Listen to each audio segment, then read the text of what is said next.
Muy bien. Vamos a ver hoy los métodos de medición, los métodos que vamos a utilizar para hacer la goniometría de las articulaciones en un futuro. Primero, tenemos el método de 180-0 grados,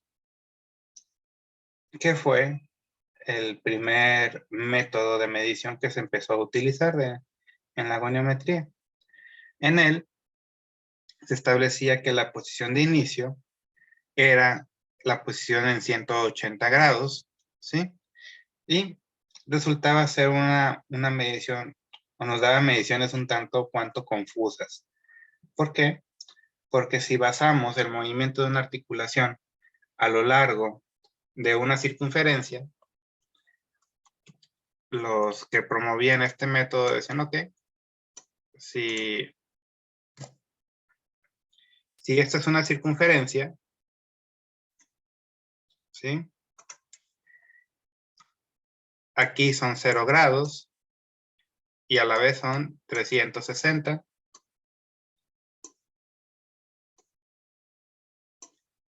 Y acá son, entonces, la mitad de una circunferencia son 180 grados. Y si yo parto de aquí y hago un movimiento de flexión,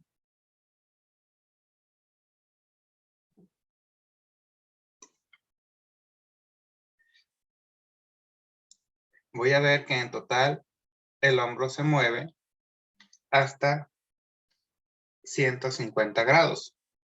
Entonces, de 150, a ver, aquí está. Déjense los explico otra vez. Aquí son 0 grados, partiendo de aquí y 360 a la vez, que es el inicio y el final de una circunferencia. Acá son 180 grados, ¿sí? Entonces, partiendo de aquí, si llego una flexión del hombro hasta por acá, que es una flexión de codo hasta por acá, que es el máximo, entonces ellos dicen, tiene una flexión de codo de 45 grados, tomando en cuenta que es una circunferencia. Entonces, a 45, que es lo que le falta para llegar a los 180 grados. Entonces, era un método un tanto cuanto confuso, ¿sí? Porque uno entendía que aquí había 135 grados de movimiento, pero a esos 135 grados que tenemos aquí, le faltaban 45 para llegar a la neutra, al cero, ¿sí? Y decían, pues tiene 45 grados de flexión, lo cual era una nomenclatura, pues como ustedes lo están notando ahorita, confusa, porque partes a partir de los 180 y marcas el final del movimiento en los grados que le faltan para llegar a los 0 grados. ¿Me doy a entender cómo se usaba este método? Como les decía, era muy confuso. Entonces, mejor se utilizó al revés. Empezamos en 0 grados, ¿sí? Que el paciente haga el movimiento del codo, ¿sí? Y empezamos a medir de aquí. Y simplemente ya se hace la medición y ves exactamente cuánto movió, ¿sí? Lo que salga de medición es mucho más fácil de medir de esa forma. En este caso, el paciente tuvo 150 grados de movimiento en flexión del codo. ¿Me doy a entender? Donde la posición de inicio es en 0. Por eso se llama también método de 0 neutro y es el método de elección por el cual se utiliza o por el cual se miden las mediciones goniométricas. ¿Quién inventó el método del 0 neutro? Bueno, las bases de este método fueron ideadas o publicadas hace ya casi 100 años, en 1923, por un doctor de apellido Silver, ¿sí? Pero no fue hasta 1935 que llamaron a este método de medición el método del cero neutro.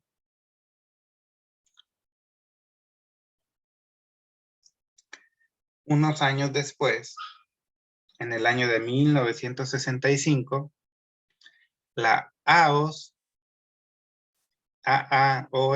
como vienen ahí, que significa Academia Americana de Cirujanos Ortopédicos, la AOS, en ese año,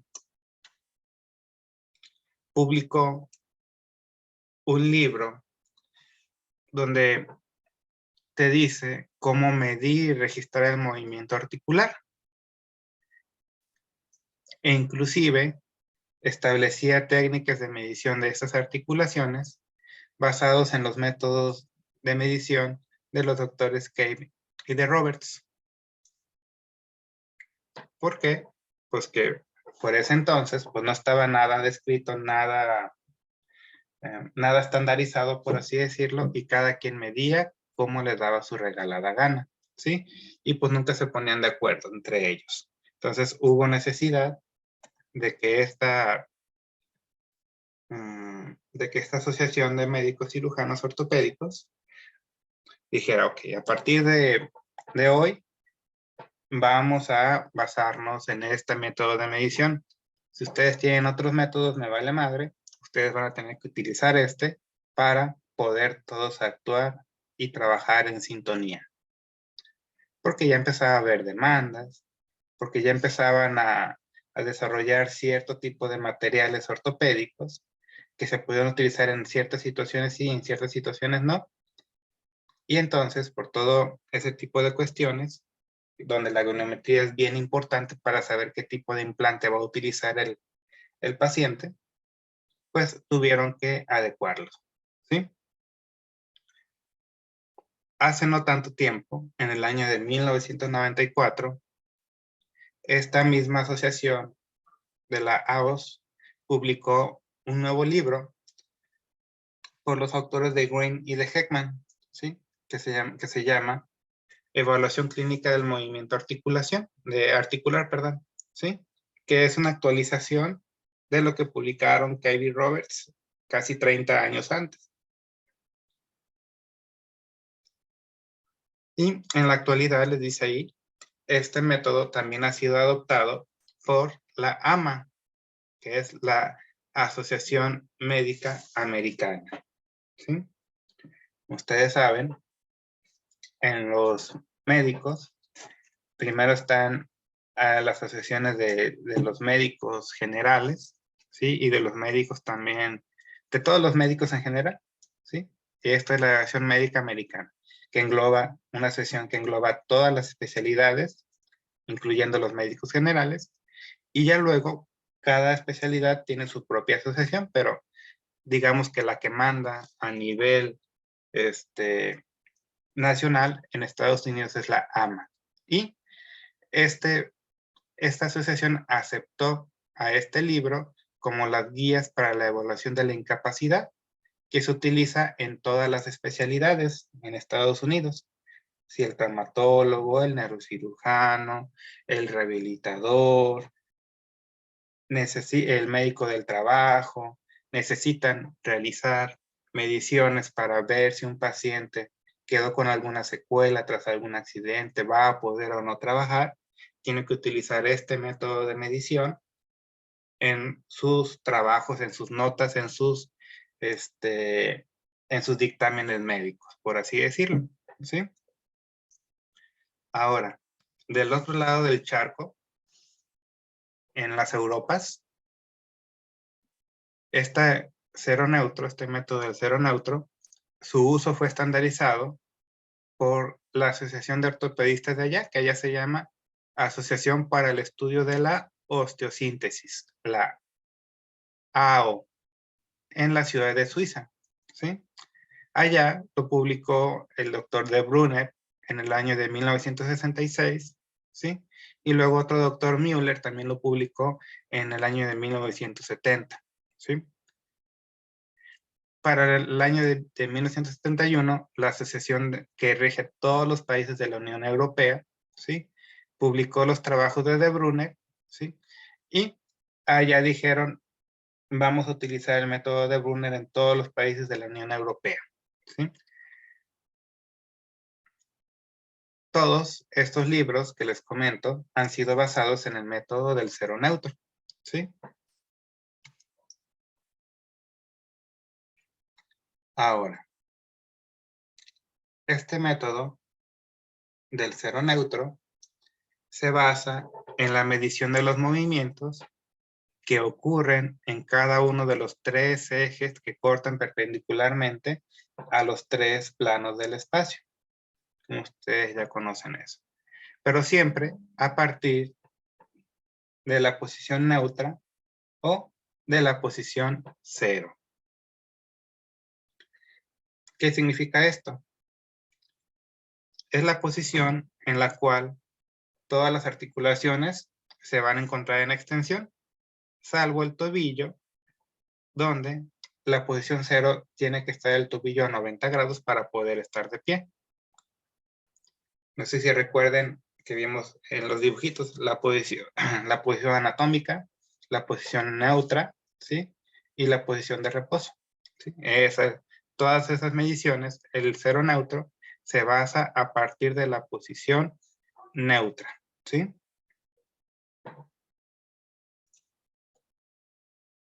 ¿Y con qué lo vamos a medir? Con el goniómetro, ¿sí? Donde el goniómetro va a registrar el arco de movimiento. Como les digo, siempre debe iniciarse en la posición cero. Y los valores normales corresponden al promedio del arco de movimiento que se observa en los adultos sanos. Bueno, sin embargo, les dice ahí, la existencia de importantes variaciones individuales aconseja además la comparación con el lado contralateral. Antes de proseguir, quiero que vean una cosa.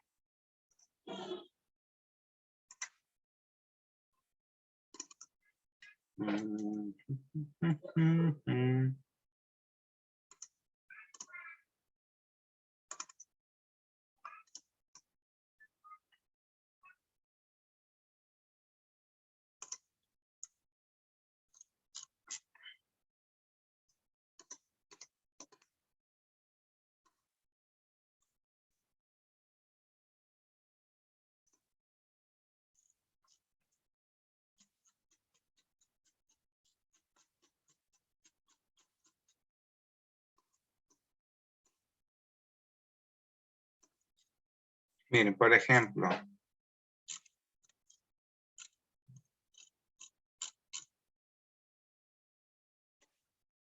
aquí está. Cuando ustedes más adelante estemos viendo los movimientos y la goniometría y todo, se van a dar cuenta que en los valores normales que se van a ir aprendiendo ustedes, les dice ahí, flexión de la articulación metacarpofalángica del pulgar. Y les dice aquí, 0 a 50 grados según la AO, que son las europeas, y también los gringos dicen que también son sus valores normales de esa articulación de movimiento en ese movimiento en 50 grados también, ¿sí? Ahora, en otros, Maestro, ¿manda usted? sigue la misma imagen que de las diapositivas. ¿Sigue todavía? Sí.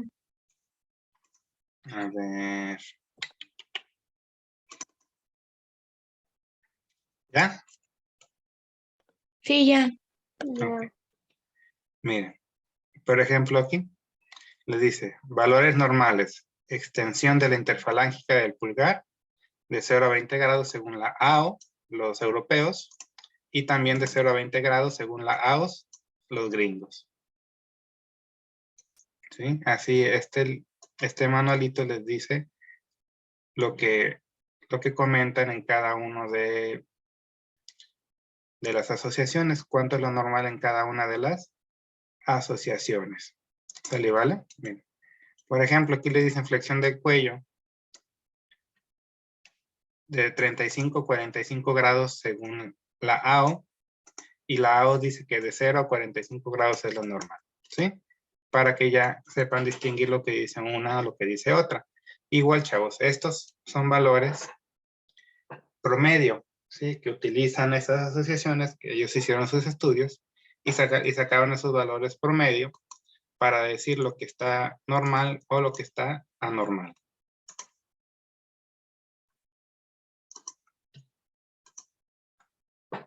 ¿Ya pueden ver la diapositiva? Sí, Entonces, el cero neutro se convirtió en un método simple y lógico que puede enseñarse y aprenderse fácilmente. Les dice ahí que para utilizar este método de medición, pues requieren un goniómetro y saber y tener bien clara la terminología médica que estamos utilizando para no caer en confusiones. Esta medición que se hace siempre debe de estar efectuadas a partir de la misma posición. Y estos resultados deben de ser transcritos de manera clara, así como estandarizar los puntos de referencia para la colocación del goniómetro, ¿sí? Y aquí es donde presenta su mayor dificultad, que hay que ubicar esos puntos de referencia, que en ocasiones deben de usarse para una estimación visual. Y ahí es donde entran pues todas las vicisitudes que tiene este método, porque pues no es un método perfecto, es el método más utilizado, pero aún si no se utiliza bien, podemos caer en muchos vicios y errores. ¿Cómo vamos a medirlo? ¿Sí?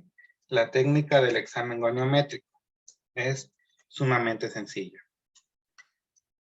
Primero, tenemos que seguir todos estos pasos con el paciente para que el paciente sepa lo que está pasando y lo que le vamos a hacer. Hay que explicar del método, luego hay que colocar al paciente en la posición adecuada para realizar el examen goniométrico. Hay que hacer una estabilización del segmento proximal del cuerpo del paciente. Se palpa y se identifican los reparos óseos donde vamos a colocar el goniómetro. Vamos a marcarlos y vamos a elegir el tamaño del goniómetro más adecuado para el paciente. Alineamos el goniómetro con esos reparos óseos que ya marcamos. Medimos el arco de movimiento, hacemos la lectura y el registro de ese resultado y lo comparamos con los valores normales o con baremos. ¿Sí?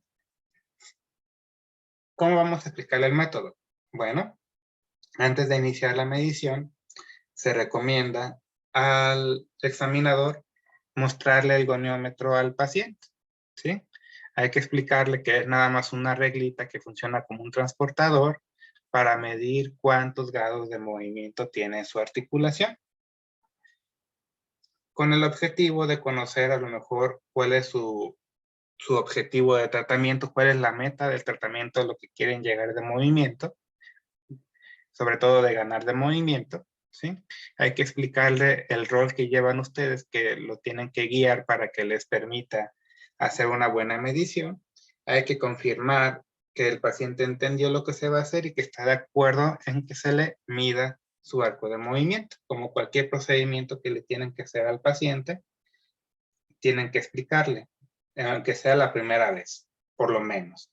Así si el paciente llega con ustedes y le van a poner una compresa, ustedes ya saben que no es nada más, a ver, acuéstese ahí, túmbese, no se mueva y le ponen la compresa y se van. No, de eso no se trata.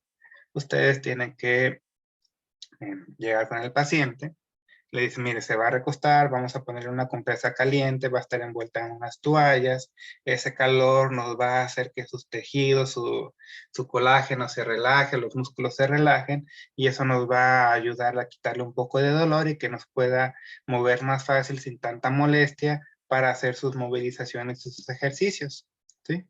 Igual, como ustedes le explican todo eso al paciente, cuando hagan una medición le tienen que explicarlo por qué se le va a hacer esa medición.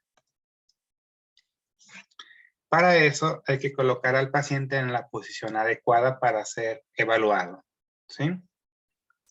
Esta posición adecuada va a cambiar en cada articulación e inclusive puede cambiar la posición en que evalúes todos los movimientos de una articulación. Por ejemplo, en el hombro, unas mediciones del paciente las haces boca arriba, otras las haces boca abajo, inclusive una las haces sentado.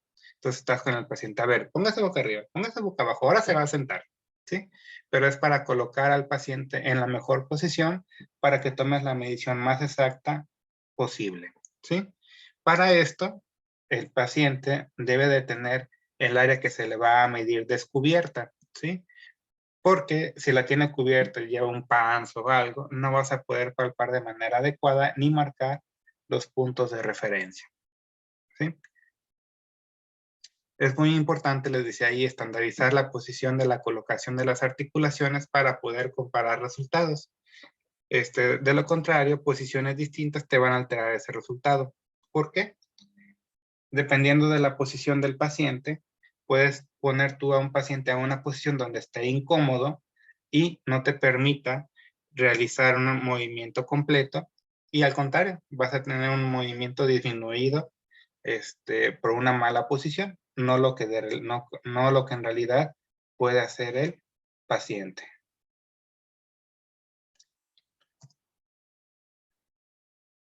Por ejemplo, aquí les pongo una imagen de qué movimiento está haciendo ahí el paciente, chavos.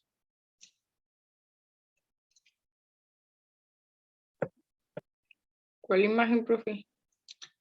¿No tiene una imagen a la derecha? Ah, Haciendo flexión y flexión. extensión de de cadera. Flexión de cadera. Ok. ¿Qué les dice la imagen con letra A? ¿Qué entienden por esa imagen? que es como la posición inicial. Ajá. ¿Y los números que tiene ahí qué significan? Los Inicio ángulos del del... cero. Los ángulos. Ok. Y esos números, entonces, ¿qué les dice ahí esa imagen a ustedes? Que tiene un rango de movimiento de entre 130 y 140. Grados, muy bien. ¿De qué? ¿De flexión de qué? De cadera. Cadera. De cadera. Ok. ¿Y la imagen B? ¿Qué significa?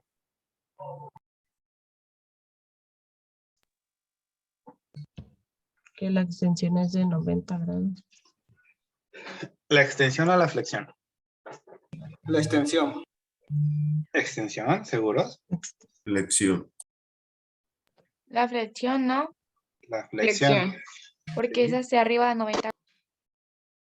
Ok. Recuerden, la definición de flexión. Todo El micrófono. ya solo me silencié. Todo movimiento en el plano sagital a través del eje medio lateral que hace hacia adelante una parte del cuerpo es flexión, ¿sí? Y eso se cumple en la cadera. En ambas imágenes estamos haciendo una flexión de cadera. Nada más en una, el paciente logró hacer 130 y 140 grados, y en otra, el paciente solo logró hacer 90 grados de flexión.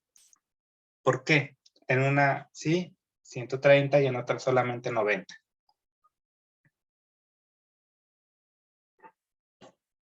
Por la posición en la que se encuentra. Pues en ambas se encuentra el paciente En recostado. cómo hizo el movimiento. Por la rodilla, ¿no? Porque tiene la extendida la rodilla, en el otro no. Ah, exactamente, muy bien. Si se fijan, en una medición, el paciente tiene la rodilla flexionada y en otra tiene la rodilla extendida. En la posición en que la rodilla la tiene flexionada, el paciente puede hacer hasta 130 grados de flexión. Y cuando tiene la rodilla extendida, el paciente solamente puede hacer 90 grados de flexión de cadera. ¿Por qué? Pues aquí tenemos los músculos isquiotibiales. Los músculos isquiotibiales, entonces, cuando la rodilla está extendida, como es la imagen B, estos músculos están estirados y no permiten que la cadera suba más, no, que la cadera se flexione más. ¿Por qué? Porque ya llegaron a su límite de longitud, Si lo haces más, puede llegar a desgarrarlos, estirarlos muy feo o lastimar al paciente. En cambio, cuando tienes tú la rodilla flexionada, los isquiotibiales están relajados y te permiten hacer el máximo movimiento de la cadera. ¿Me doy a entender? Entonces, por eso es muy importante que se estandarice el procedimiento de medición de la cadera.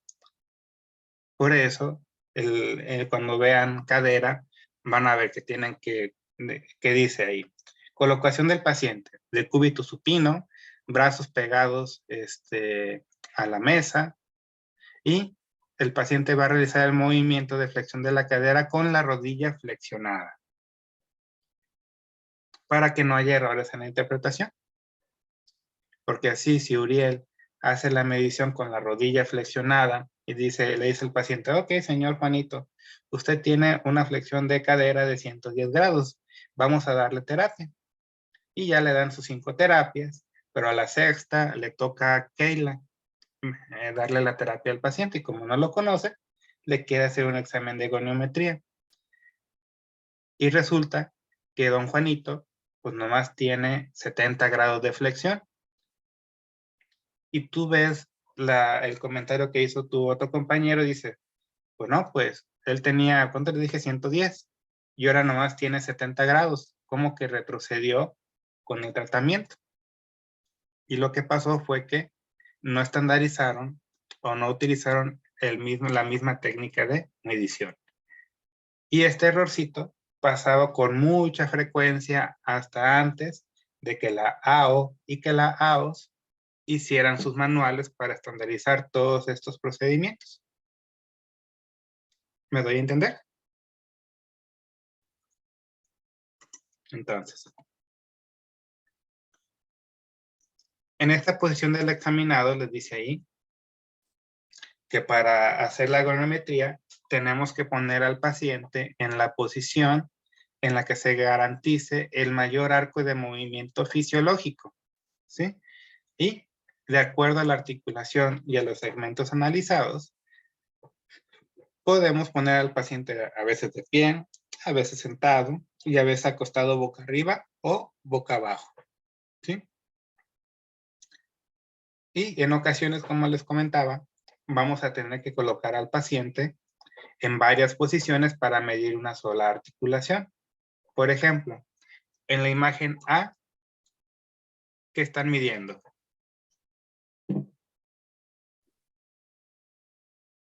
Flexión de hombros. El hombro. Hombro. Flexión de hombro, ¿ok? Y en la imagen B, ¿qué están midiendo? La extensión del extensión. hombro. Extensión del hombro. La extensión del hombro. Si se fijan, para medir el hombro, para medir flexión, el paciente tiene que estar boca arriba, y para medir extensión, el paciente tiene que estar boca abajo. Entonces, no se vale que cuando quiera medir extensión, digan, que ya está el paciente en decúbito supino. A ver, véngase a la orilla para que baje su brazo. No, lo que tienes que hacer es colocar al paciente boca abajo y realizar el movimiento.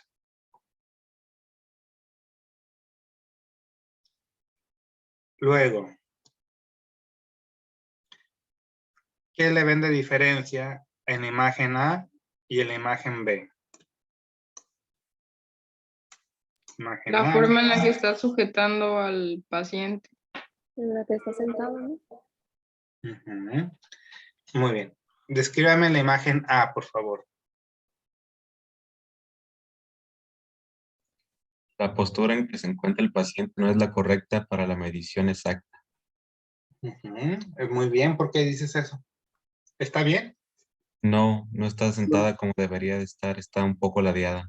No está estable la cadera. Ok. ¿Y cómo van a saber si está estable o no? Recuerden, siempre tienen que ver puntos óseos. En este caso, espina ilíaca antero superior y espina ilíaca antero superior. ¿Sí? En la imagen B, pueden ver que ahora sí están alineadas. ¿Qué movimiento están haciendo ahí? ¿Qué movimiento quieren medir?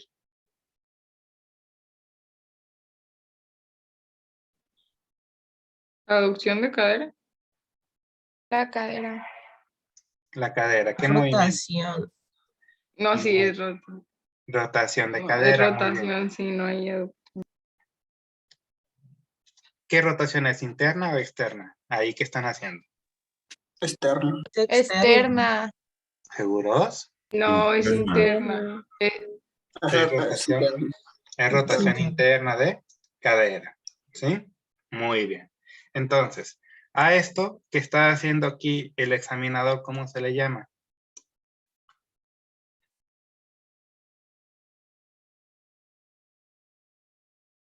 Que lo está haciendo bien, ¿eh? Como marcando el punto óseo o algo así. ¿Ok? Lo que, algo, por ahí vas. Lo que está haciendo es estabilizando el segmento proximal.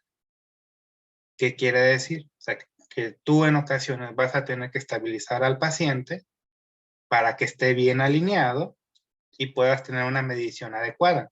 Por ejemplo, si yo hago la medición del paciente de la rotación interna y digo, mira, tiene 90 grados.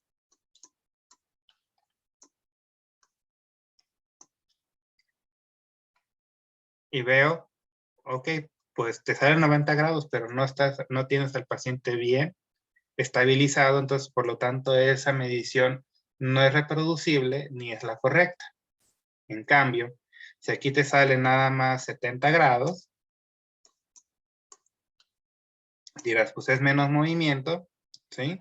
Pero es una medición más realista porque tienes bien estabilizado al paciente y el movimiento que está haciendo es un movimiento puro, sin estar compensado como lo está haciendo acá. Porque aquí te salieron 70 grados y acá te salieron 90. Porque estos 20 vienen porque te los regaló la columna. Pero tú estás midiendo lo que puede mover a nivel de la cadera, no te interesa la columna en este momento. ¿Me doy a entender, chavos? Muy bien. Sí. Entonces, les dice ahí, la posición del examinado siempre les debe de permitir colocar el goniómetro lo más cercano en 0 grados. ¿Sí? Ustedes ya van a ver su goniómetro.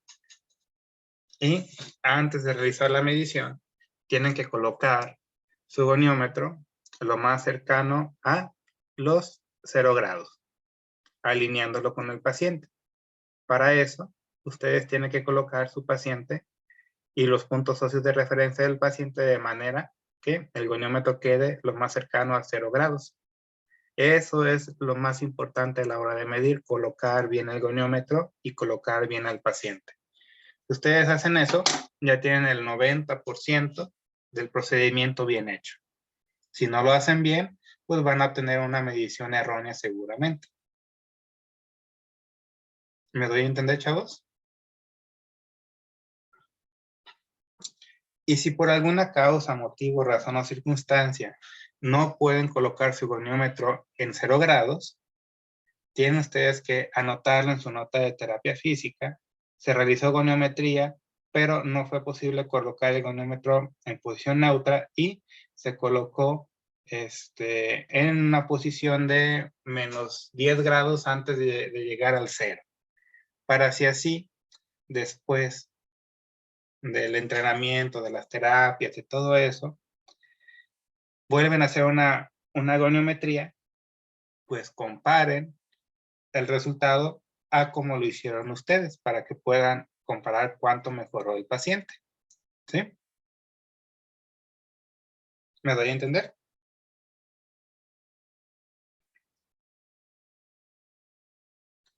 Y miren, aquí tenemos una tablita que nos habla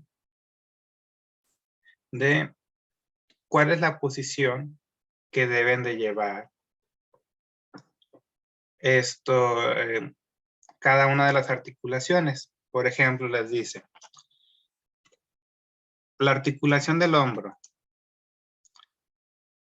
Ay, quítate.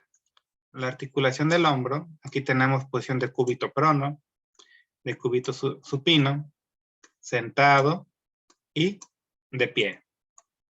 En la posición en el hombro, la posición o el movimiento de extensión se tiene que hacer en decúbito prono y ya todas las demás mediciones se van a hacer en decúbito supino. ¿Sí? Luego, el codo, se tiene que hacer el movimiento de flexión del codo con el paciente en decúbito supino. El antebrazo, lo que es la pronación y la supinación, se tiene que hacer con el paciente sentado. ¿Sí? La muñeca, todos los movimientos se tienen que hacer con el paciente sentado. En la mano, ¿sí? Puedes tú hacer los movimientos de extensión en posición prona, ¿sí? Los movimientos de flexión en posición de decúbito supino y las rotaciones en el paciente sentadito. Y así con cada uno o con las articulaciones más importantes, te dice en qué posición las debes de medir. Tómenle captura si quieren a esta tablita para que lo puedan tener y no se confundan a la hora de poner al paciente en tal o cual posición. Profe, ¿le puede borrar las rayitas, por favor? Sí, claro. Tan bonitas que me quedaron mis rayitas.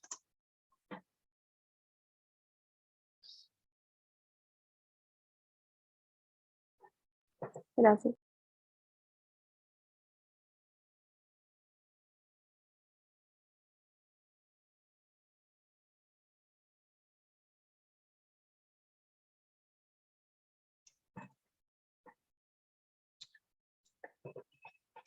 Luego, aquí está lo que les comentaba. Estabilización del segmento proximal, ¿sí? ¿Por qué vamos a estabilizar? Bueno, hay que evitar que la parte proximal del paciente, ¿sí? Se desplace durante el examen goniométrico, ¿sí? Y se pueda obtener la libre movilidad del segmento distal y así evitas mediciones sobreestimadas o mediciones sumadas, como les ponía en esta imagen de acá. ¿Sí? O sea, evitas que puedas tener una medición que te salga según tú muy buena, pero lo estás combinando o estás midiendo la compensación que hizo el segmento proximal del paciente a la medición que tú quieres tomar. ¿Me doy a entender? Para esto tenemos dos tipos de estabilizaciones. La estabilización postural, que es la que llevas a cabo cuando el paciente está en la posición correcta para realizar el examen. Y tenemos la estabilización manual, que es la que se realiza cuando tú como examinador usas tus manos o alguna parte de tu cuerpo para complementar la estabilización postural del paciente. ¿Me doy a entender? Por ejemplo, aquí el paciente, bueno, aquí el examinador está usando las